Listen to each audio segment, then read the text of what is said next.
அனைவருக்கும் காலை வணக்கம். இப்போ வந்து பார்த்திங்கன்னா நம்ம இந்த மல்லிப்பூ செடி பற்றி தான் பார்க்க போகிறோம். கட் பண்ணி துளிர் வச்சு நல்லா மொக்கு வச்சுருக்குது. இதில் வந்து எல்லா செடியும் வந்து காமனாக இல்லை, என்ன காரணம்னு தெரில. அது இல்லாமல் இப்போ பனி வேறு ஆரம்பிச்சிச்சு இல்லையா, அதனால் கரெக்டாக சொல்ல முடியல. இதில் வந்து பார்த்திங்கன்னா இங்கே பாருங்கள், பாதிக்கு பாதி இல்லை. இதில் எவ்வளோ இடைவெளி இருக்குது. நாங்களும் வந்து 2 துளுப்பு மருந்து அடித்தோம். நம்மளது மட்டும் இல்லை, எல்லாமே இப்படி தான் ஆகிப்போச்சு. காரணம் என்னன்னு தெரியல. இப்போ வந்து நம்ம கட் பண்ணி ஒரு 14 நாளுக்கு மேலே ஆயிடுச்சு. இதில் வந்து பாருங்கள், நம்ம வந்து மருந்து கரெக்டாக அடிக்காமல் விட்டோம்னா வச்சுக்கோங்க, இங்கே பாருங்கள் புழுகு அப்படியே இருக்குது பாருங்கள் மொக்கில்.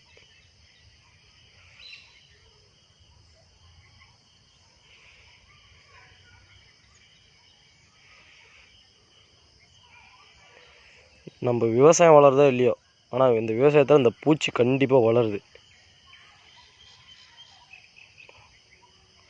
இப்போ இதுக்கு மருந்து வாங்கிட்டு வந்துருக்குறோம். ஏன்னா இப்போ இந்த சைஸில் இருக்கும் போது நம்ம மருந்து அடித்து கண்ட்ரோல் பண்ணால் தான் நமக்கு வந்து ரிசல்ட்டு கரெக்டாக கிடைக்கும். அதனால் வந்து மருந்து வாங்கிட்டு வந்தோம்.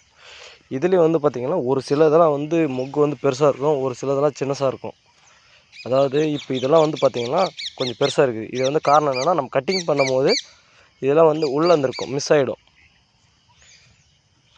அது ஒரு பிரச்சனை இருக்குது இதில். இங்கே பாருங்கள், நிறைய வந்து இந்த மாதிரி ஸ்டார்ட் ஆகும்போது நம்ம மருந்து அடிச்சிடணும். இப்போ வேறு பனி வேறையா, அதனால் இந்த கூண்டு கூண்டாக கட்ட ஆரம்பிச்சிடும். பனி இருக்கிறதுனால இந்த கூண்டு கூண்டாக கட்ட ஆரம்பிக்கும். பாருங்கள், எப்போவுமே நம்ம மருந்து அடிக்கிறதுக்கு முன்னே தண்ணி கட்டி கொஞ்சம் ஈரமாக இருக்கும் போது அடித்தோம்னா ஓரளவுக்கு கேட்கும். இந்த டைமை செதுக்க முடியாமல் இங்கே பாருங்கள் எவ்வளோ பில்லு இருக்குது.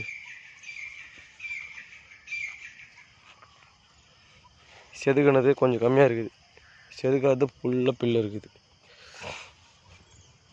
நம்ம தான் களைக்கொல்லி மருந்து பயன்படுத்துறதுன்னு தெரியும் நிறைய பேருக்கு. ஏன்னா களைக்கொல்லி மருந்து பயன்படுத்தினால வேலை வந்து சுலபமாக்கும். ஆனால் வந்து பார்த்திங்கன்னா செடிக்கு எஃபெக்ட். இங்கே பாருங்கள், இன்றைக்கி கம்பல்சரி மருந்து அடித்தே ஆகணும்.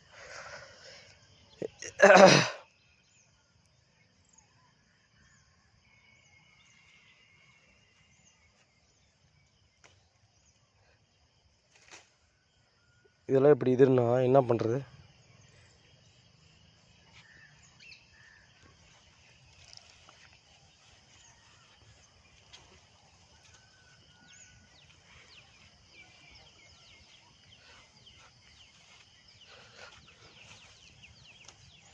இதுலேயே இந்த 1-2 பூ வந்து நான் சொன்னேன் இல்லையா ஆல்ரெடி, கட்டிங் வந்து மிஸ் ஆன பூ வந்து இப்போ 1-2 வந்துகிட்டே இருக்கும்.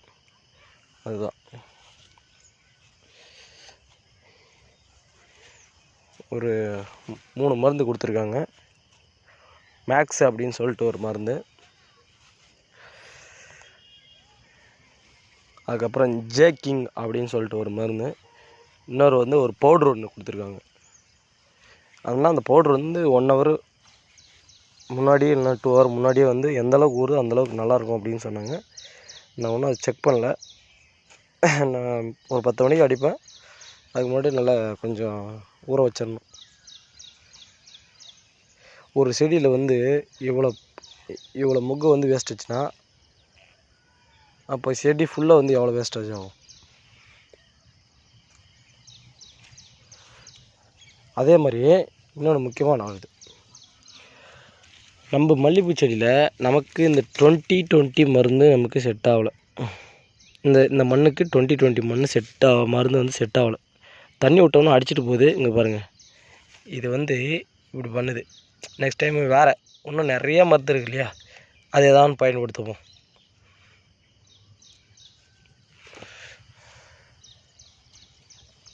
பேரம்பாஸ் இருக்குது, 24-24, 14-14 இருக்குது,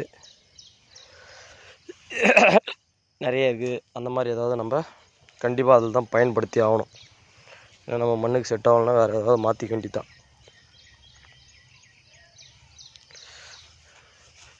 அதே மாதிரி வந்து பார்த்திங்கன்னா இந்த சிவப்பு கடிக்கும் போது இங்கே பாருங்கள், ரொம்ப இதெல்லாம் செம்பேனு செடியே பாதிக்கு பாதி போன மாதிரி ஆயிடுச்சு.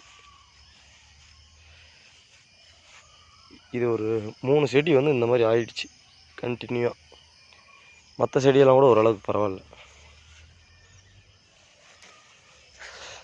கஷ்டப்பட்டு செடி வச்சு வளர்த்து இந்த மாதிரி பாதியிலே போயிடுச்சுன்னா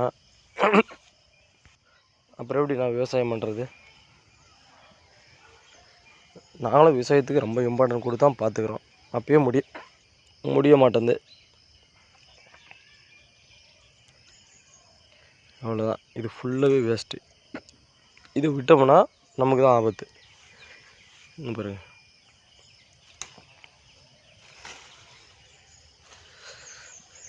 நம்ம அதே மாதிரி மருந்து மிக்ஸ் பண்ணுறது சரியான அளவு முறையில் வந்து மிக்ஸ் பண்ணி சரியான அளவு முறையில் டிவைட் பண்ணணும்.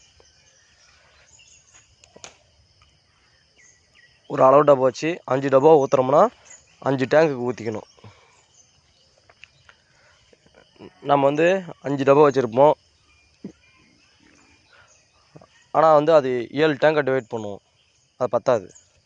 தேவையான அளவுக்கு வந்து மருந்து வாங்கிட்டு வந்து கரெக்டாக இதுக்கு வந்து பயன்படுத்தணும். அதிகமாக டோஸும் கொடுக்கூடாது, கம்மி டோஸும் கொடுக்கக்கூடாது. அதுதான் சொல்கிறேன். நம்ம கழனியில் பாருங்கள், தும்பி உட்காந்துருக்குது. எங்கள் பொண்ணு பார்த்தா விடவே மாட்டாங்க. அப்பா பிடிச்சி விடுங்க. அது நம்மள மாதிரி ஒரு இது தான், விட்டுருவோம்.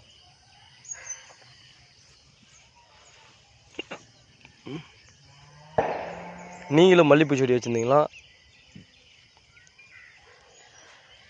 என்ன மருந்து அடிக்கிறீங்க அப்படின்னு கமெண்ட் பாக்ஸில் கமெண்ட் பண்ணுங்கள். எத்தனை பேருக்கு மல்லிகைப்பூ செடி பிடிக்குமோ ஃப்ளவரை வந்து கமெண்ட் பாக்ஸ் பின் பண்ணிட்டு போங்க. மருந்து அடிக்கும் போது என்னென்ன மருந்துன்னு சொல்லிட்டு இப்போ சொல்லியாச்சு. அது மிக்ஸ் பண்ணுறது எப்படின்னு சொல்லிட்டு கரெக்டான மிக்ஸ் பண்ணுறது எப்படின்னு சொல்லிட்டு நான் வந்து வீடியோவில் அப்லோட் பண்ண போகிறேன்.